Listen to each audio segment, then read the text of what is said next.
Soft field takeoffs are performed when runway conditions such as mud, snow, tall grass, or other surface conditions exist that may cause additional friction or damage to the airplane during the takeoff roll. The goal is to keep the weight of the aircraft off the nose wheel and become airborne as soon as possible. Complete the before takeoff checklist before taxiing onto the active runway. Set the flaps as required and visually check for traffic on downwind, base, and final, and for conflicts on the runway.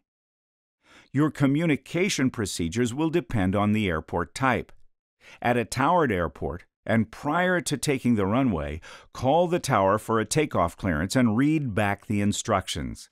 For non-towered fields, make a traffic advisory call stating your intentions. Next, apply full back elevator pressure and taxi onto the runway without stopping to maintain momentum. Keep your heels on the floor to avoid inadvertently applying the brakes.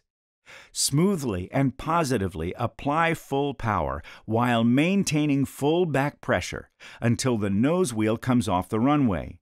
Then, slowly and gradually release the back pressure as speed increases to keep the nose wheel at a height just above the runway surface without striking the tail. Allow the airplane to lift off at the earliest possible speed and establish a wind correction angle to maintain the runway centerline with level wings.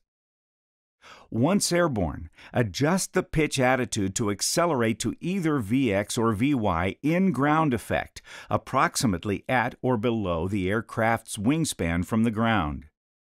If no obstacle is present, establish a Vy pitch attitude.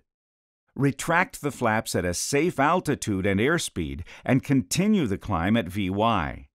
If an obstacle is present, establish a Vx pitch attitude or the manufacturer's recommended airspeed. Once you have cleared the obstacle, establish and maintain a Vy pitch attitude and retract the flaps. Once you reach a minimum safe altitude, between 500 to 1,000 feet AGL, transition to a cruise climb pitch attitude.